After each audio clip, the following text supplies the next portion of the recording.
Hay una declaración en las Escrituras que parece como un grito de guerra de un padre que hace respecto de su familia.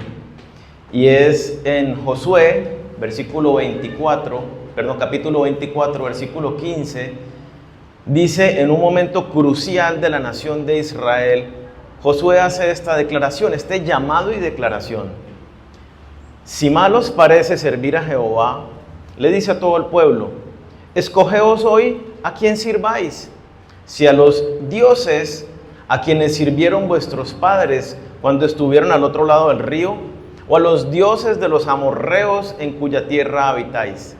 Y aquí viene la declaración que para mí es como un grito de batalla de un padre de familia, y es, pero yo y mi casa serviremos a Jehová. Yo y mi casa serviremos a Jehová. Un papá que está diciendo y está tomando una decisión por toda su familia. Yo no voy a dejar pasar simplemente el tiempo y que mis hijos miren a ver qué hacen. No, yo y mi casa serviremos a Jehová. Hay un llamado especial y urgente para las familias. Hoy el mundo, hay mucha información, hay mucho ataque a la familia, a las relaciones de pareja. Y como padres la responsabilidad que nosotros tenemos es formar a nuestros hijos. ¿Cuál es el trabajo de un padre y una madre? Básicamente el trabajo de un padre y una madre se divide en tres aspectos. El primero es hacer todo lo posible porque su hijo se mantenga con vida, ¿sí? Darle comida, darle un techo, abrigo en el frío, un lugar seguro. Ese es el primer aspecto, el básico del sustento, protección, cuidado. El segundo, ayudar a esos hijos a que se conviertan en adultos funcionales, a que puedan sostenerse y cuidarse y contribuir de manera positiva a la sociedad. Ese es el segundo aspecto, ¿no? Que uno dice, yo quiero que mis hijos sean personas de bien en la sociedad, que aporten, que sean ejemplo de vida. Y el tercer aspecto, muchas veces pasado por alto en los hogares cristianos. En los hogares no cristianos, pues definitivamente pasa mucho por alto, pero aún en los hogares cristianos pasa por alto este aspecto, y es la responsabilidad de los padres para con sus hijos, evangelizar y discipular a los hijos. Está el deber de guiarlos a Jesús y ayudarles a crecer en la gracia de Dios. Y digo que muchos padres dicen, no, pues, que mis hijos crezcan y cuando lleguen a una determinada edad, ellos mismos tomen su propia decisión, que ellos decidan en qué quieren creer o no. Cuando uno piensa o dice esto, es porque claramente, definitivamente, no conoce el Evangelio. Porque es que ninguna religión salva a nadie de la condenación del pecado, ninguna religión.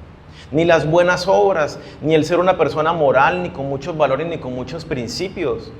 Está establecido el plan de Dios, el único Dios verdadero. Él dice que hay un solo nombre dado a los hombres en que podamos ser salvos: Jesucristo. Jesucristo mismo declara, yo soy el camino, la verdad y la vida. Nadie viene al Padre sino por mí. Son declaraciones absolutas. Y si yo considero que Jesús es Dios, entonces lo que Él dice es verdad. Si no, es un hombre loco que vivió hace aproximadamente 2000 años y decía estas cosas absurdas. Pero no puedo decir que era un hombre sabio porque sus declaraciones no nos dan esa opción. O es Dios y sus declaraciones son verdaderas, o era un tipo loco. Entonces, como la declaración y el llamado de Josué, yo tengo que decidir quién es Jesús para mí.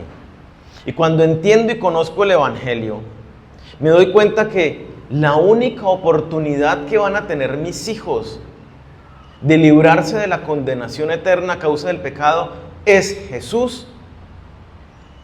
Entendemos la urgencia y la importancia de poder guiar a nuestros hijos a que conozcan a Dios desde que son unos bebés de brazos. Vamos a las Escrituras y vamos a ver de alguna manera el ejemplo, el modelo de un joven que nos encontramos en la Biblia en el Nuevo Testamento. Vamos por favor a la segunda carta a Timoteo y vamos a ver este joven. Era un joven creyente y piadoso que en el primer viaje misionero de Pablo, cuando va con Bernabé, se lo encuentran y se dan cuenta que era un joven piadoso delante de Dios, que amaba, que buscaba a Dios, que estaba creciendo en el conocimiento de Dios. Mentiras, en el segundo viaje. Y este chico, este joven, se convierte en un discípulo de Pablo, llega a convertirse en el pastor de la iglesia de Éfeso y un ejemplo, un modelo de hombre en medio de la sociedad. Y entonces vale uno la pena preguntarse si la descripción de Pablo, de Timoteo, es con estas características. Vale la pena preguntarnos cómo llegó Timoteo a ser este hombre. Y entonces en 2 de Timoteo, capítulo 1, versículo 5,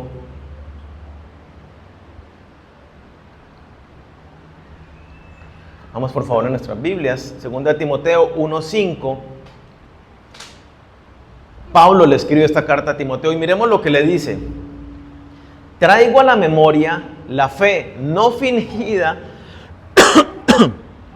traigo a la memoria la fe no fingida que hay en ti, la cual habitó primero en tu abuela Loida y en tu madre Eunice, y estoy convencido que también en ti. ¿De dónde viene la fe sincera y genuina de Timoteo? Pablo está diciendo, la fe genuina y sincera de Timoteo viene por el ejemplo, por el modelo de su madre y su abuela, que le inculcaron la palabra de Dios, que lo acompañaron en su proceso de crecimiento para que este joven se entregara a los caminos de Dios. Si nos damos cuenta en esta foto, en esta imagen, no hay un padre por allí. Está la madre y está la abuela. Y esto es una luz de esperanza, porque hay padres, madres solteras que se ven a veces con grandes dificultades a la hora de poder formar a sus hijos. Trabajar, el hogar, la crianza, son todas responsabilidades importantes y a veces se sienten abrumados estos padres. Y Dios está mostrándonos un ejemplo de, aún en medio de todas esas dificultades, aún siendo madre soltera, padre soltero, se puede formar a un hijo en el camino de Dios. Se puede criar hijos piadosos. Segunda de Timoteo, avanzamos al capítulo 3, versículo 14. Le está Pablo diciendo a Timoteo, no es una carta pastoral de instrucciones a su discípulo, que ahora es pastor de la iglesia de Éfeso.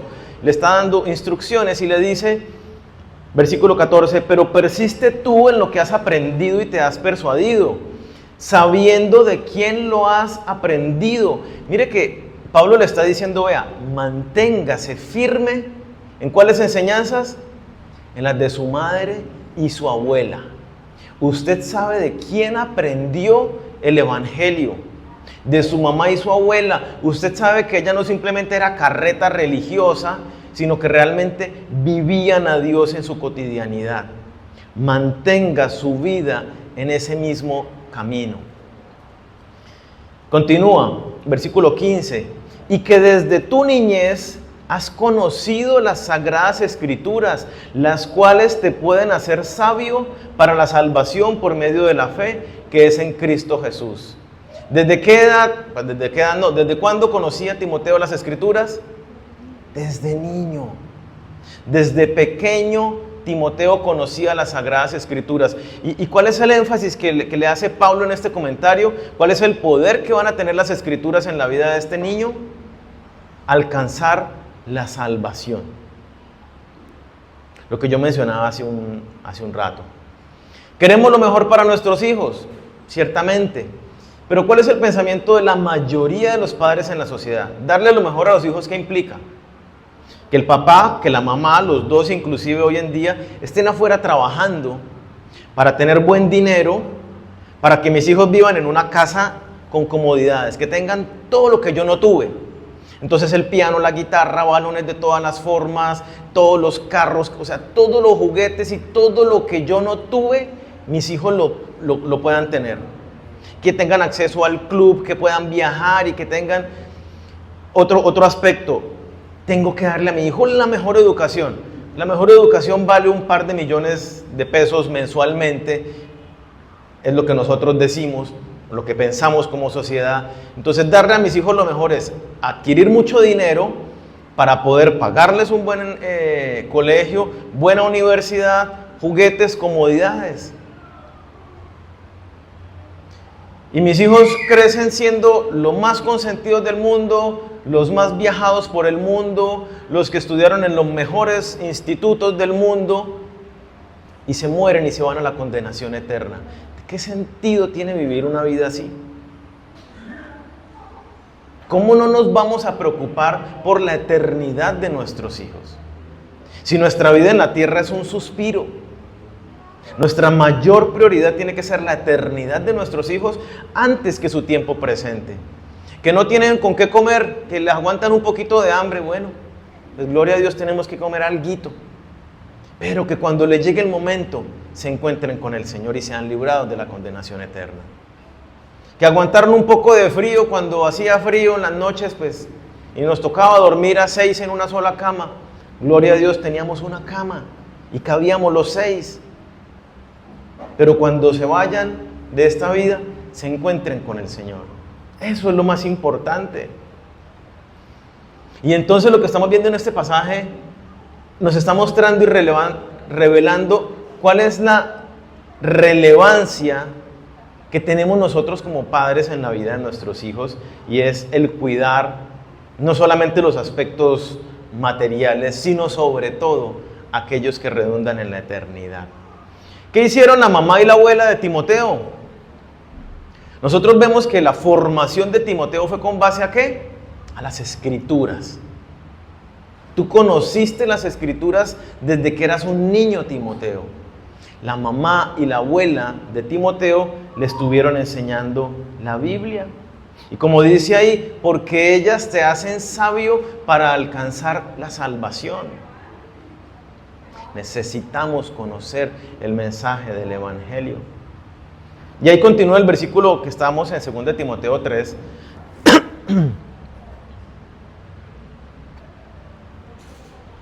Fíjese que el contexto en que nos habla de la Biblia es el contexto donde se está enseñando de la enseñanza a los hijos. Se está hablando de la formación de los hijos. Y entonces nos dice, versículo 16, toda la Escritura, cuando habla de la Escritura es, pongámoslo en términos Antiguo y Nuevo Testamento, toda la Escritura es inspirada por Dios. ¿Qué quiere decir inspirada por Dios? Y vale la pena aclararlo porque nosotros pensamos en la inspiración como que vi a mi esposa y entonces me inspiré y le compuse un poema, una canción. O estaba contemplando la naturaleza y me inspiré para crear una obra de arte. Esa no es la inspiración. La palabra griega que se utiliza aquí cuando dice que la Biblia es inspirada por Dios, literalmente habla de el aliento. Y si usted se da cuenta, cuando nosotros hablamos, ¿qué es lo que sale? Ese soplo, ese aliento, es lo que la palabra está diciendo. La Escritura es inspirada por Dios, es decir, es soplada por Dios, es hablada por Dios. Toda la Escritura, y nosotros conocemos a la Biblia con otro nombre y es palabra de Dios. O sea, la palabra de Dios, del Dios Todopoderoso, creador de los cielos y la tierra, el soberano, el que todo lo sabe, el santo y perfecto, escogió cada una de las palabras que nos dice y que dejó escritas para nosotros. Eso es lo que está diciendo. Toda la Biblia es palabra salida directamente de Dios para nosotros los hombres. Y entonces nos dice que con total razón, y la Biblia es útil para la enseñanza, para la reprensión, para la corrección, para la instrucción en justicia. ¿Y cuál es el fin? A fin de que el hombre de Dios sea perfecto, es decir, íntegro, completo, enteramente capacitado para toda buena obra. Entonces la instrucción de esta madre y esta abuela para con su hijo Timoteo y nieto Timoteo es en estos 4 aspectos. Enseñanza. ¿Qué es la enseñanza? Pues debemos enseñar a nuestros hijos qué es lo que deben y qué es lo que no deben hacer, cómo hacer las cosas, qué cosas no hacer. Entonces llegó y nos saludó. Y enseñarle entonces cómo son los modales en público. Hijo, debes aprender a saludar, no tienes que abrazar a las personas, no tienes que besarlas, ese es tu cuerpo y tú puedes poner tus límites, está bien. Pero tienes que decir por lo menos hola, buenos días, buenas tardes. Se va enseñando qué hacer, cómo hacer. ¿Qué dijo una mentira? Y ese es el siguiente, reprensión. ¿Qué es la reprensión? La reprensión es enseñar la convicción de pecado. Ayudar a nuestros hijos a entender cuando cometen un pecado, cuando una falta que hacen equivale a un pecado. Entonces decirle, el hijo mintió, y entonces guiarle qué es una mentira y por qué a Dios no le agrada la mentira, porque Dios es verdad, lo que Él habla es verdad, y nosotros debemos andar siempre con la verdad por delante. Y entonces lo vamos llevando a que entienda qué es lo malo y que tenga convicción de pecado. Corrección. Pues la corrección, ¿para qué sirve? Para ajustar las actitudes. Si se equivocó, si habiéndole enseñado tomó una mala decisión o hizo lo malo, pues es corregirlo. Hijo, mira, por ahí no es, el camino es este. Enseñarle el camino correcto para que se enmiende con la palabra de Dios. E instrucción para entrenarlos en justicia. Es decir, cómo mi hijo va a crecer en el conocimiento de Dios, cómo va a vivir bajo la gracia de Dios que tiene para su vida. Instruirlos para justicia. Todo esto es a través de la Biblia.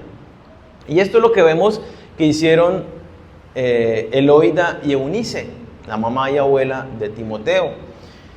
Pablo, en otra de sus cartas, justamente a la iglesia de Éfeso, en Efesios 6, versículo 4 dice, dando instrucciones a los padres, a los hijos, a la iglesia, bueno, a todo el mundo, dice, padres, no hagan enojar a sus hijos con la forma en que los tratan. Entonces, aquí hay un cuidado, ¿no? ¿Yo de qué manera trato a mi hijo? La sobreprotección los llevo a hacerlos inútiles, los hago enojar. La palabra enojar los lleva a eso, ¿no? A que ellos sientan un estorbo. Más bien, críenlos con la disciplina e instrucción que proviene del Señor. ¿Qué clase de disciplina?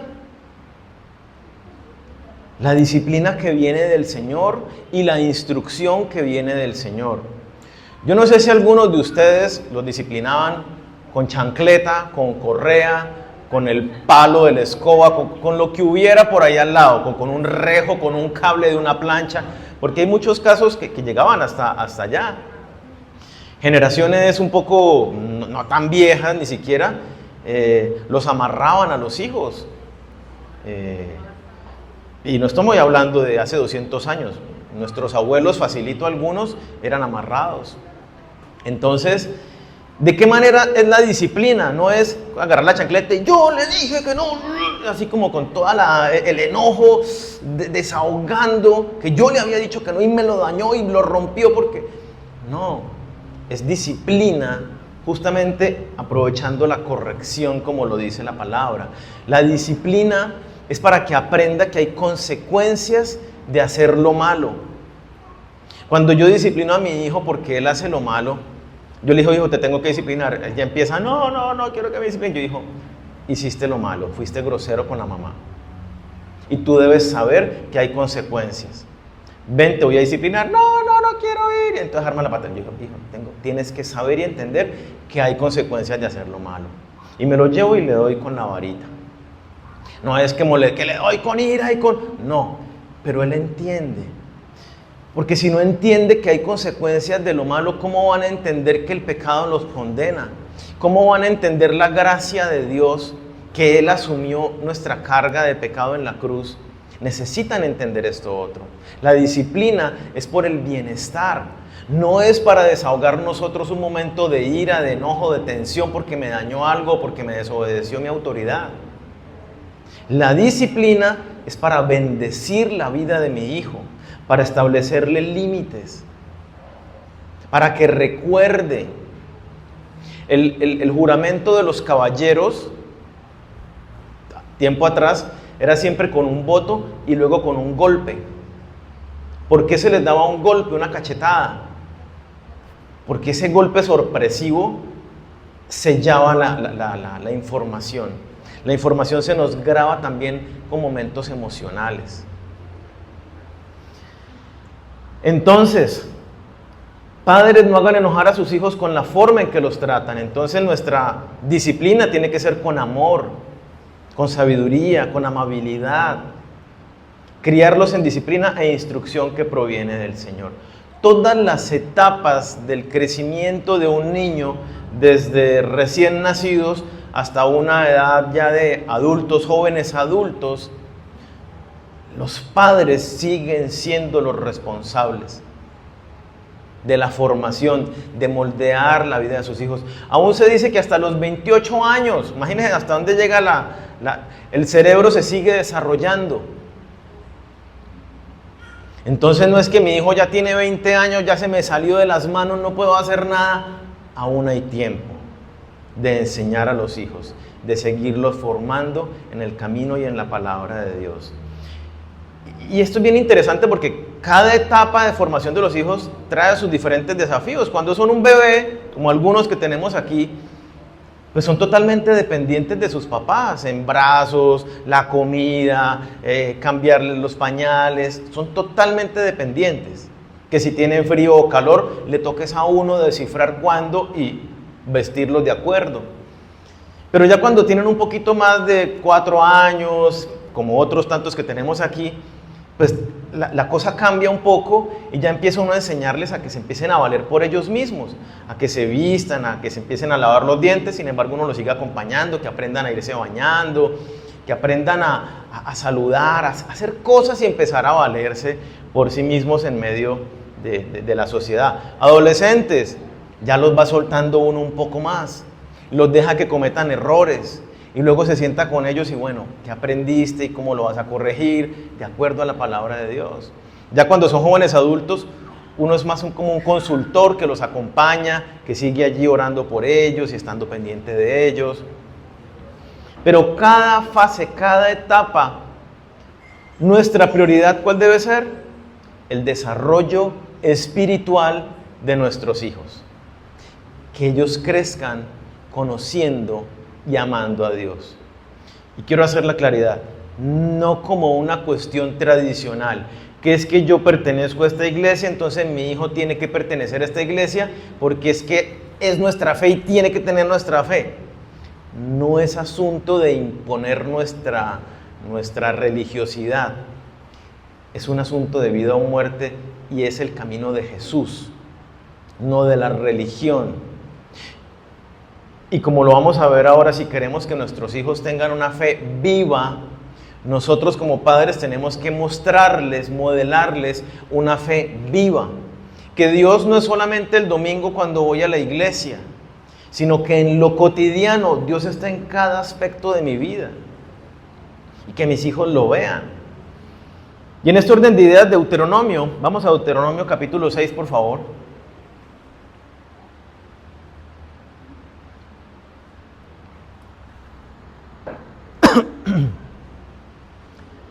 Deuteronomio capítulo 6, desde el versículo 1 dice: estos son los mandamientos, preceptos y normas que el Señor tu Dios mandó que yo te enseñara. Está hablando Moisés. Para que los pongas en práctica. ¿Para qué son los mandamientos de Dios? ¿Para qué es la palabra de Dios? Para escucharla y decir, uy, qué palabra, ¿no? No, es para ponerla en práctica. Esto no es aquí de que fuimos y escuché una palabra que tocó mi corazón, o alabé al Señor, o me sentí bien conmigo mismo porque fui a la iglesia y era el día de Dios. No, esto es asunto de que la palabra es para aplicarla. Así que todos debemos hacer siempre un proceso reflexivo de ¿qué voy a hacer hoy con esta palabra que Dios me está hablando? Para que la pongas en práctica en la tierra de la que vas a tomar posesión. Versículo 2. para que durante toda tu vida, póngale cuidado el mandato de Dios, para que durante toda tu vida tú y tus hijos y tus nietos honren al Señor tu Dios, cumpliendo todos los preceptos y mandamientos que te doy, y para que disfrutes de larga vida. Y entonces Dios está diciendo, si tú conoces hoy la palabra de Dios y la das a conocer a tus hijos y a tus nietos, y que tus hijos le enseñen y que siga sucesivamente, Dios está diciendo, de esa manera van a poder honrarme y van a recibir la bendición que yo he preparado para ustedes. Es lo que le está diciendo allí. Versículo 3. Escucha, Israel, y esfuérzate en obedecer. Obedecer muchas veces no es fácil, la mayoría de las veces nos cuesta trabajo. Y Dios nos dice, esfuérzate en obedecer. Así te irá bien y serás un pueblo muy numeroso en la tierra donde abundan la leche y la miel. Hablando de las bendiciones. Tal como te lo prometió el Señor, el Dios de tus antepasados. Versículo 4. Escucha, Israel, escucha, pueblo mío. El Señor nuestro Dios es el único Señor. Ama al Señor tu Dios con todo tu corazón y con toda tu alma y con todas tus fuerzas. ¿De qué manera debe ser el amor de los padres hacia Dios? ¿Religioso? Genuino, con toda la mente, el corazón y las fuerzas. Grábate en el corazón estas palabras que hoy te mando. ¿Qué debemos hacer con la palabra de Dios?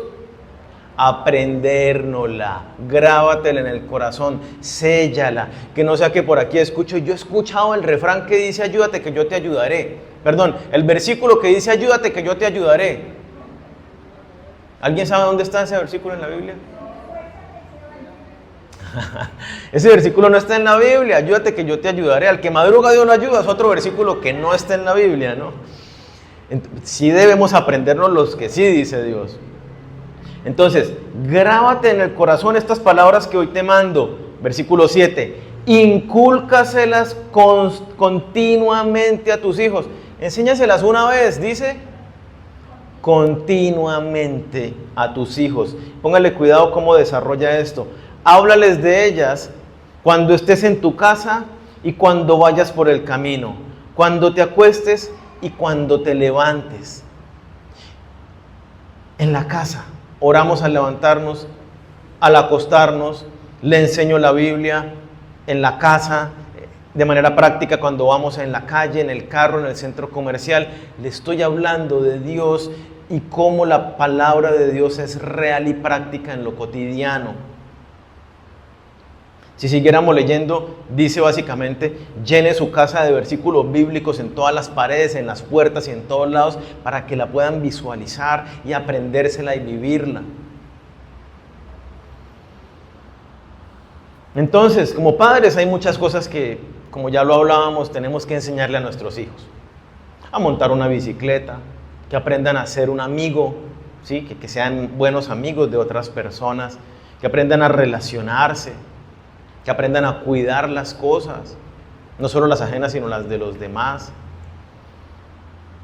Pero el punto que nos está hablando este pasaje es instruir a los hijos en el camino de Dios, en que aprendan a honrar a Dios, a conocer a Dios, a vivir a Dios, a servir a Dios, que teman a Dios, que obedezcan a Dios.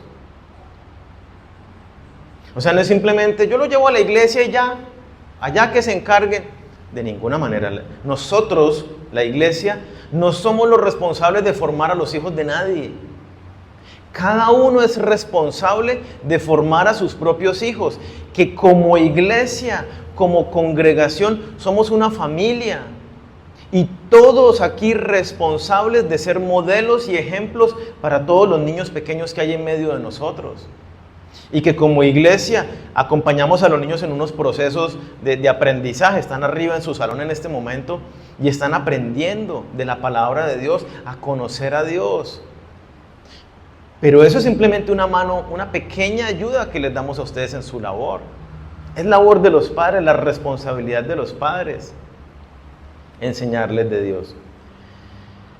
Entonces, ¿qué es lo que más necesita un hijo de sus padres? Necesitan un padre, una madre que por sobre todas las cosas ame a Dios. Con mente, corazón y fuerzas. ¿Qué quiere decir esto? Hay muchos cristianos que se llaman a sí mismos cristianos, que tienen conocimiento intelectual de muchos pasajes de las Escrituras, pero que Dios no es lo primero en sus vidas, ni siquiera lo segundo. Tal vez lo primero es el trabajo, tal vez lo primero son sus hijos y lo segundo el trabajo. Que aunque creen en Dios y le dan una importancia, no lo viven de manera cotidiana, aprendiendo a ser pacientes, a controlar el carácter, a ser serviciales, a darse en amor a los demás, a ser amable con otras personas. Bueno, a tantísimas cosas que nos habla Dios en su palabra. Un hijo necesita un padre que modele a Dios en verdad. Padre y madre, ¿no? Que modelen a Dios de verdad. Que el hijo vea a sus papás de verdad orando, de verdad hablándose en relación de pareja con amor, con amabilidad. Que el hijo vea que sus papás se piden perdón también cuando hacen lo malo. Que vean que cuando hay una situación toman las manos y Señor, te pedimos por esto y esto y esto. Que los hijos vean un papá de verdad, papá y mamá de verdad caminando. ¿Qué hace un hijo? Lo que le decimos. Un hijo hace lo que ve que hacemos, no lo que les decimos que hagan. Así que si no somos coherentes con la enseñanza conforme a la Escritura que les damos y nuestra vida no demuestra eso mismo que le estamos enseñando, nuestros hijos van a aprenderlo de nosotros, como nosotros nos comportamos. Y esta es una de las razones por las que muchos jóvenes, cuando llegan a la universidad, abandonan su fe. Abandonan la fe. Jóvenes que fueron formados desde muy niños en una iglesia cristiana, que han escuchado la palabra de Dios, llegan a la universidad y abandonan su fe, básicamente por dos razones. Una, no han conocido verdaderamente el Evangelio. Lamentablemente en muchas iglesias hoy en día no se predica el Evangelio. Se dice Dios te ama, Dios tiene grandes planes para tu vida. Acércate a Dios, que Dios te va a llevar de la mano para bendecirte. Y si bien es cierto Dios quiere hacer todo eso, ahí no está el Evangelio. No se ha conocido el Evangelio, no se ha entendido qué implica un nacer de nuevo, un genuino arrepentimiento, una fe genuina. Una fe genuina me lleva a vivir ahora en consecuencia de lo que creo. Y es en Jesucristo, que es mi dueño ahora.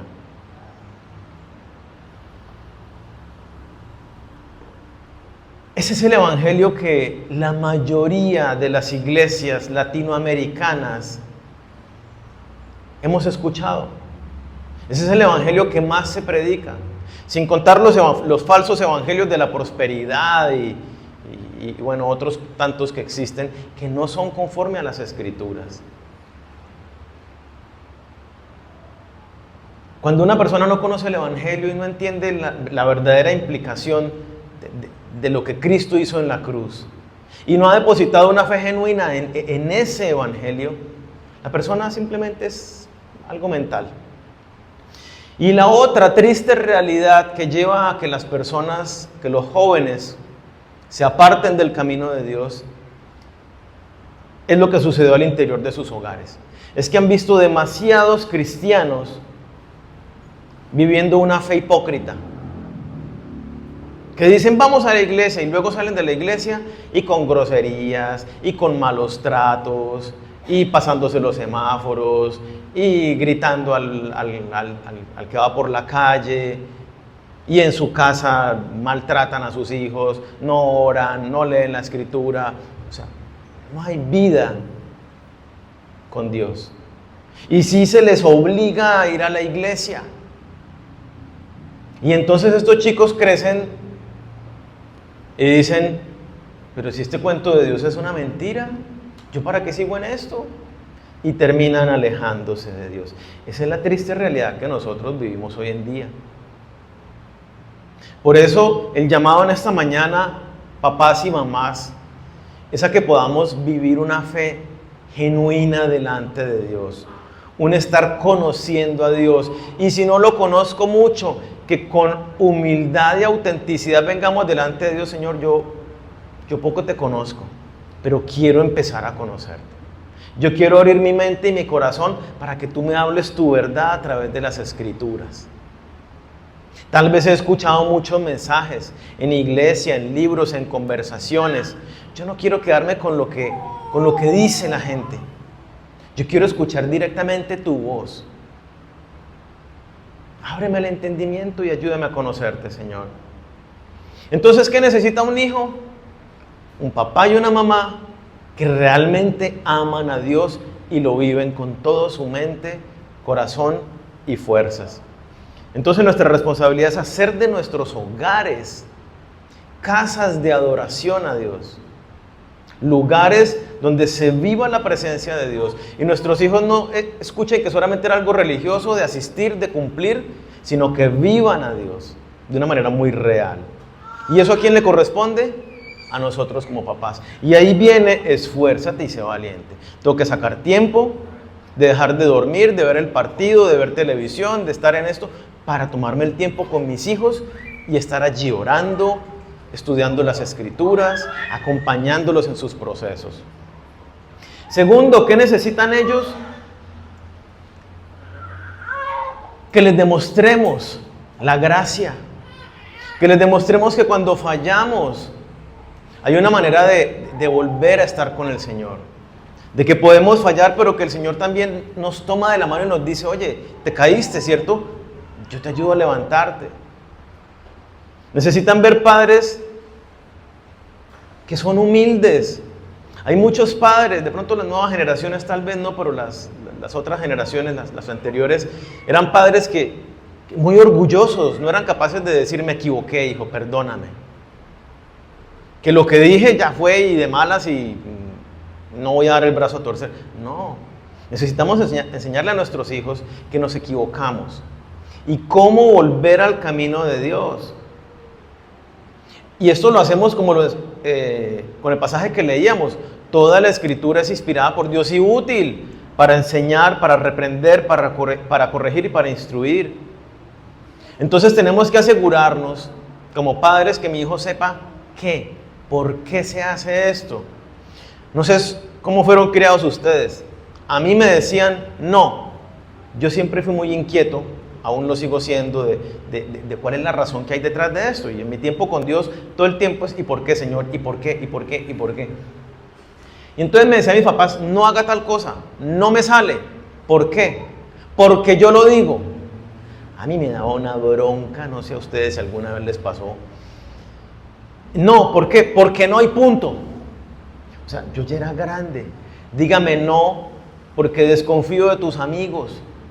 Dígame no, porque no es hora de estar, ya deberías estar durmiendo a esta hora. Deme alguna razón, aunque yo no la entienda, aunque no la vaya a aceptar, dígamela. Y es nuestra responsabilidad decirle a nuestros hijos el qué, el por qué. No tengo, de acuerdo a la edad, pues vamos explicándoles de acuerdo a la edad, pero que entiendan. Entonces, Juan David no come dulce, ¿por qué? Porque yo lo digo, no. Yo le digo, hijo, por ejemplo, hablando del dulce, el azúcar es un veneno para el organismo, para el cuerpo. Entonces le digo, hijo, el azúcar sabe rico. Por ejemplo, el helado sabe muy rico, pero nos hace daño, es malo para nuestra salud. Por eso no debemos comerlo. Y entonces Juan David sabe que el dulce es malo. Y cuando le dan un dulce, en términos generales, él dice, no, gracias. A veces se lo come o nos mira, ¿sí puedo? Le decimos, sí, hágale.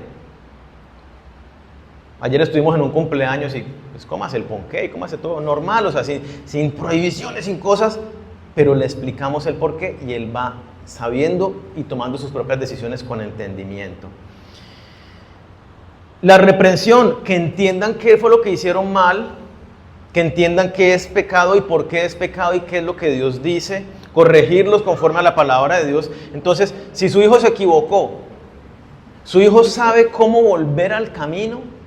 Su hijo sabe cómo evitar volver a caer en la misma situación. Porque muchas veces nuestros hijos se equivocan y decimos, ay hijo, ¿aprendiste la lección? Sí, bueno. Necesitamos decirle y llevarlo por el camino. Instruirlos. Nuestros hijos necesitan padres y madres que se amen. ¿Cómo un hijo o una hija va a escoger la pareja para el resto de su vida? ¿Saben cuál es el modelo? Sus papás. Y si no tienen un modelo adecuado, entonces van a decir, yo no quiero lo que mis papás vivieron. Entonces escogen una persona totalmente opuesta, pero ni siquiera buscan las características de Dios. Un hijo debe ver a sus papás que se aman, que se respetan, que se cuidan. Eso le da a los hijos un ambiente. ¿Cuál es el propósito de Dios para mi hijo? Y guiar a mi hijo en ese propósito, en ese plan. No simplemente decir, ya lo crié bien, tiene valores, tiene principios, sino, caramba, si mi hijo no le dio al blanco en el propósito de Dios para su vida, fracasé. Porque nuestra responsabilidad es, y quiero leer Salmo 127, versículo 4, los hijos que nos nacen en la juventud son como flechas en las manos de un guerrero. Un hijo es una flecha que nosotros lanzamos hacia la sociedad. ¿Para qué? Para que cumpla los propósitos de Dios con la vida de esa persona en la sociedad. Si nosotros simplemente les enseñamos a manejar el dinero y a ser empresarios y emprendedores y a que sean felices, pues es una vida vacía, sin sentido, que es lo que enseña hoy el mundo actualmente.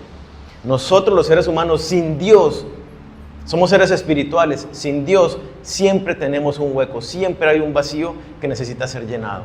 Y no lo llena el dinero, los viajes, las comidas, los restaurantes, el sexo, las drogas, el alcohol, nada de eso llena. Solo Dios. Por eso es tan indispensable que conozcamos el mensaje del Evangelio. ¿Cuál es el mensaje del Evangelio?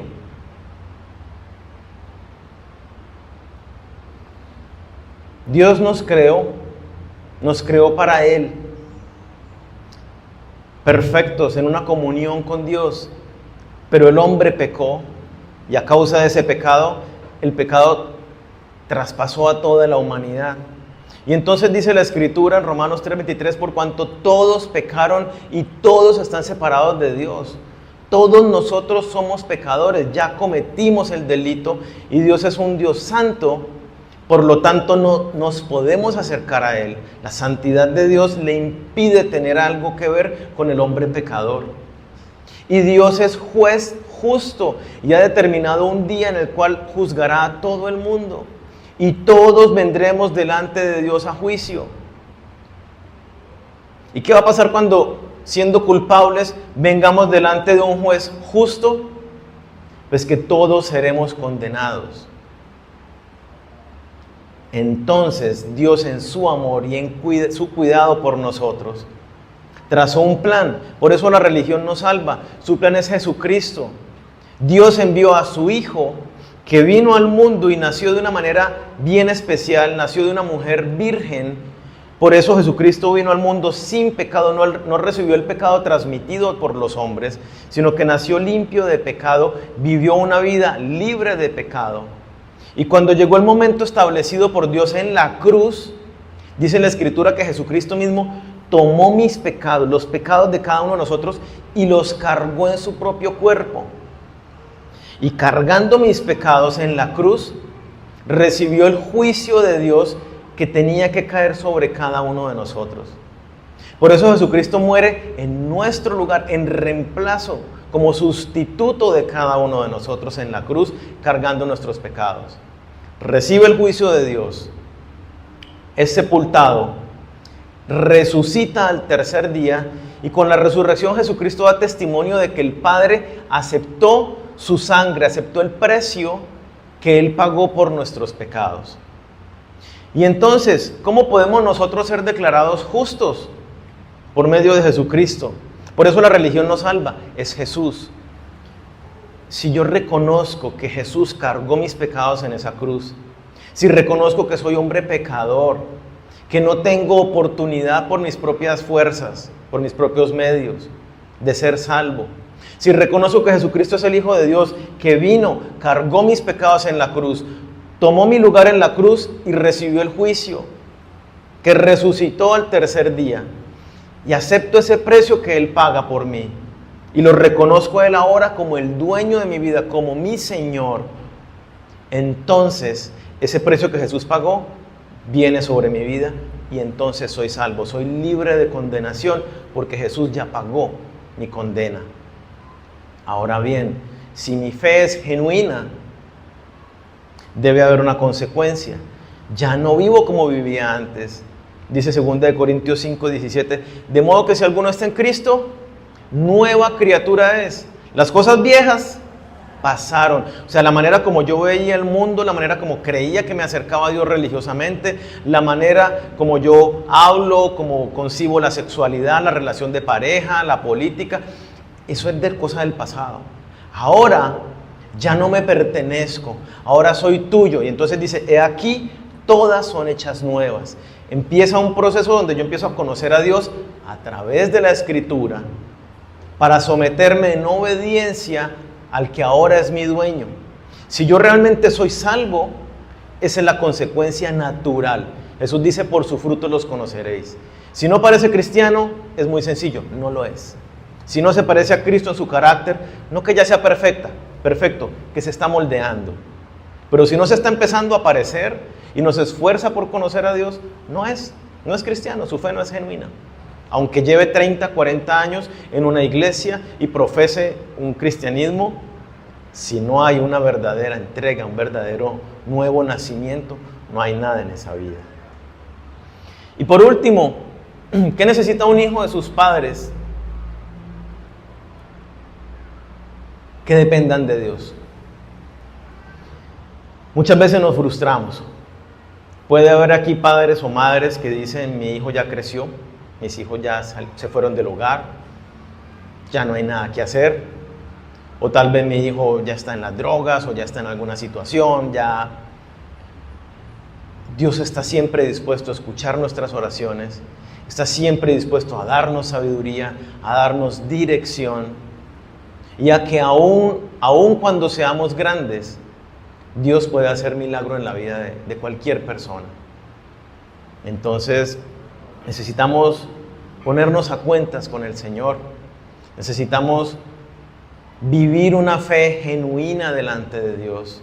Necesitamos dar prioridad a nuestro caminar real con Dios.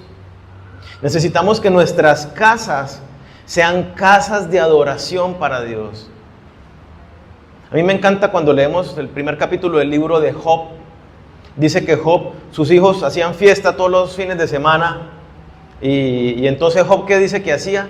Dice, por si acaso mis hijos habrán pecado, iba y presentaba ofrendas delante de Dios para limpiar y purificar a su familia. Estaba todo el tiempo pendiente de su familia. Si de pronto pecaron, yo necesito que estén limpios, que estén bien con Dios. En su casa. Nosotros necesitamos, como Josué se paró en la montaña y lanzó esa declaración de guerra de cuál es la batalla de su familia, yo y mi casa serviremos al Señor. Que nosotros digamos eso mismo y que entonces nos esforcemos en poder modelar a Dios, modelar a Cristo en nuestro cotidiano vivir.